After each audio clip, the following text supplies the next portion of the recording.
सूर्य कवच स्तोत्र एक दिव्य स्तोत्र जो आपको अद्भुत शक्ति, ऊर्जा और सकारात्मकता से भर देगा। यह स्तोत्र सूर्य देव के उन रहस्यमयी कवच का वर्णन करता है जो हर तरह की बाधाओं, नकारात्मक ऊर्जा और रोगों से रक्षा करता है। क्या आप जानते हैं कि सूर्य कवच का नियमित जाप या श्रवण आपकी सफलता के दरवाजे खोल सकता है और आपके जीवन में रोशनी भर सकता है? इस वीडियो में सुनिए सूर्य कवच स्रोत जो आपके जीवन को बदल सकते हैं। अंत तक देखिए क्योंकि ये आपके लिए बेहद खास होने वाला है। ओम अस्त्र श्री सूर्य कवच स्रोत महामंत्रस्य अगस्त्यो भगवान ऋषिः अनुष्टुप छन्दः सूर्यो देवता सूर्य प्रसाद सिद्ध्यर्थे जपे विनियोगः जपा कुसुम संकाशं द्विभिन्यं पद्महस्तकं सिन्दूराम्बरमालयं च रक्तागन्धानुलेपनं माणिक्यरत्नखचित सर्वाभरणभूषितं सप्ताश्वरथवाहन्तु मेरुं चैव प्रदक्षिणं देवासुरवरैवध्यं गृणिभिः परिसेवितं ध्यायेत् पठेत् सुवर्णाभं सूर्यस्य कवचं मुदा। ॐ घृणि पातु शिरोदेशे सूर्यः पातु ललाटकम् आदित्यो लोचने पातु श्रुतिं पातु दिवाकरः घ्राणं पातु सदा भानु मुखं पातु सदा रवि जिह्वा पातु जगन्नेत्रं कंठं पातु विभावसु स्कंदो गृहपतिः पातु भुजो पातु प्रभाकरः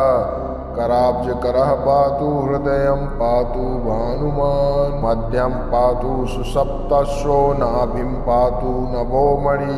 द्वादशात्मा कटिं पातु सविता पातु सकित्थनि उरु पातु सुरश्रेष्ठो जानुनी पातु भास्करः जंघे पातु मार्तंडो गुल्फ पातु भीषाम्पति पादो दिन्मणिः पातु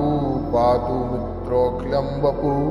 श्री सूर्य कवचं पुण्य यः पठेत् वज्रसन्निभं सर्वरोगभयादिभ्यो मुच्यते नात्र संशयः संवत्सरमुपासित्वा सम्राज्य पदवीं लभेत्। अस्त्र श्री सूर्य कवच स्रोत महामंत्रस्य अगस्त्यो भगवान ऋषिः अनुष्टुप छन्दः सूर्यो देवता सूर्य प्रसाद सिद्ध्यर्थे जपे विनियोगः जपा कुसुम संकाशं द्विभिन्यं पद्महस्तकं सिन्दूराम्बरमालयं च रक्तागन्धानुलेपनं माणिक्यरत्नखचित सर्वाभरणभूषितं सप्ताश्वरथवाहन्तु मेरुं चैव प्रदक्षिणं देवासुरवरैवध्यं गृणिभिः परिसेवितं ध्यायेत् पठेत् सुवर्णाभं सूर्यस्य कवचं मुदा। ॐ घृणि पातु शिरोदेशे सूर्यः पातु ललाटकम् आदित्यो लोचने पातु श्रुतिं पातु दिवाकरः घ्राणं पातु सदा भानु मुखं पातु सदा रवि जिह्वा पातु जगन्नेत्रं कंठं पातु विभावसु स्कंदो गृहपतिः पातु भुजो पातु प्रभाकरः कराब्जकरः पातु हृदयं पातु भानुमान् मध्यं पातु सुसप्तश्रो नाभिं पातु नभोमणि द्वादशात्मा कटिं पातु सविता पातु सकित्थनि उरु पातु सुरश्रेष्ठो जानुनी पातु भास्करः जंघे पातु मार्तंडो गुल्फ पातु भीषाम्पतिः पादो दिन्मणिः पातु पातु मित्रोऽखिलं वपु श्री सूर्य कवचं पुण्य यः पठेत् वज्रसन्निभं सर्वरोगभयादिभ्यो मुच्यते नात्र संशयः संवत्सरमुपासित्वा सम्राज्य पदवीं लभेत्।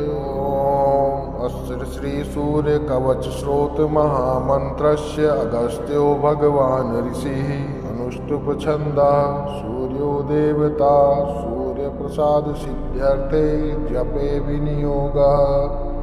जपा कुसुम संकाशं द्विभिन्यं पद्महस्तकं सिन्दूराम्बरमालयं च रक्तागन्धानुलेपनं माणिक्यरत्नखचित सर्वाभरणभूषितं सप्ताश्वरथवाहन्तु मेरुं चैव प्रदक्षिणम् देवासुरवरैर्वध्यं गृणिभिः परिसेवितं ध्यायेत् पठेत् सुवर्णाभं सूर्यस्य कवचं मुदा ॐ घृणि पातु शिरोदेशे सूर्यः पातु ललाटकम् आदित्यो लोचने पातु श्रुतिं पातु दिवाकर घ्राणं पातु सदा भानु मुखं पातु सदा रवि जिह्वा पातु जगन्नेत्रं कंठं पातु विभावसु स्कंदो गृहपतिः पातु भुजो पातु प्रभाकरः कराब्जकरः पातु हृदयं पातु भानुमान् मध्यं पातु सुसप्तश्रो नाभिं पातु नभोमणि द्वादशात्मा कटिं पातु सविता पातु सकित्थनि गुरु पातु सुरश्रेष्ठो जानुनी पातु भास्करः जंघे में पातु मार्तंडो गुल्फ पातु विशांपतिः पादोदिन्मणिः पातु पातु मित्रोऽखिलं वपुः श्रीसूर्यकवचं पुण्य यः पठेत् वज्रसन्निभं सर्वरोगभयादिभ्यो मुच्यते नात्र संशयः संवत्सरमुपासित्वा सम्राज्यपदवीं लभेत्।